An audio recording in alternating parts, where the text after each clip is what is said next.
গ্যাসটা বন্ধ করে নামিয়ে নেব। নমস্কার বন্ধুরা, রুচি রান্না কিচেনে আপনাদের সবাইকে স্বাগত জানিয়ে আরেকটি পর্বে চলে এলাম। আজ নিয়ে নিয়েছি কিছু পার্শে মাছ, আর এটা দিয়ে করব লাউ দিয়ে। আর নিয়ে নিয়েছি একটা লাউ। এবার লাউটা কেটে নেব। লাউটা কেটে নিয়েছি, এবার মাছে নুন হলুদটা মাখিয়ে নেব।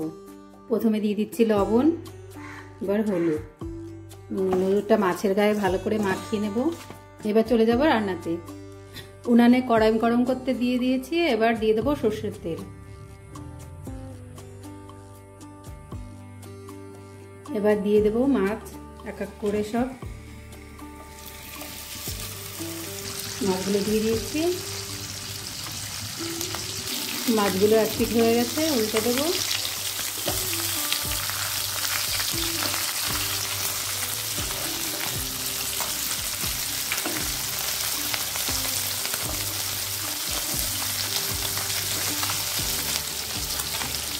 মাছ ভাজাটা হয়ে গেছে, এবার তুলে নেব।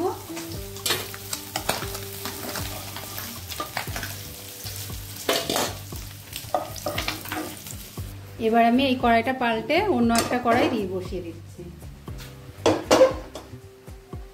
একটা অন্য কড়াই বসিয়ে এবার দিয়ে দেবো সর্ষের তেল প্রথমে। এবার আমি প্রথমে দিয়ে দিচ্ছি জিরে 1 চামচ মতো। এই জিরেটা আমি তুলে রাখবো। 30 সেকেন্ড ভেজে আমি এই জিরেটা তুলে নিচ্ছি। এই সময় আঁচটা একদম লোতে রাখতে হবে। এবার ফোড়নের জন্য আমি দিয়ে দিচ্ছি তেজপাতা 1টা আর শুকনো লঙ্কা 2টো মাঝখানে চিড়ে দিয়েছি। তা 30 সেকেন্ড ভেজে নিয়ে এবার দিয়ে দেবো লাউ, কেটে রাখা লাউটা। লাউটা দিয়ে এবার দিয়ে দেবো লবণ। এখানে 1 চামচের একটু কম লবণ আছে, আর 1/2 চামচ হলুদ। এবার এই হলুদ লবণটা লাউর সঙ্গে ভালো করে মিশিয়ে দেবো।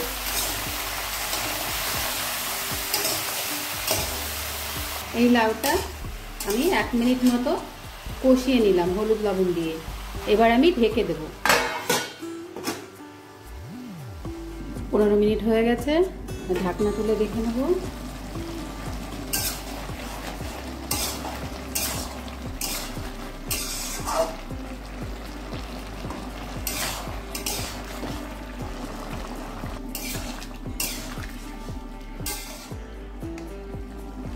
আমি 15 মিনিট ঢেকে জাল করে নিয়েছি, আর ঢাকনা খুলে 5 মিনিট। এবার দিয়ে দেবো মাছগুলোকে। মাছগুলো দিয়ে একটু মিশিয়ে দেবো লাউয়ের সঙ্গে। লাউটা মোটামুটি কচি ছিল, জল দিতে হয়নি, লাউটা থেকেই জল বেরিয়েছে। আর দিয়ে দেবো 5-6টা কাঁচা লঙ্কা বাটা। লঙ্কা বাটাটাও মিশিয়ে দেবো।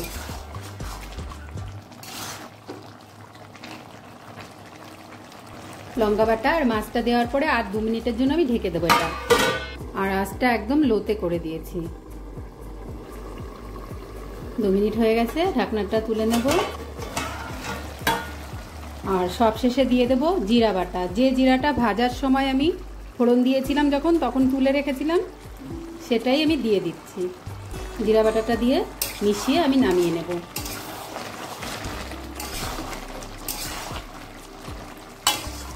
হয়ে গেছে তরকারিটা। পরিবেশনের জন্য রেডি লাউ তরকারি। খুবই তেল মশলা কম দিয়ে রান্না। আপনারাও এইভাবে বানিয়ে খেয়ে দেখতে পারেন, খুবই ভালো লাগবে। আর আজকের মতো এই পর্যন্ত। নমস্কার।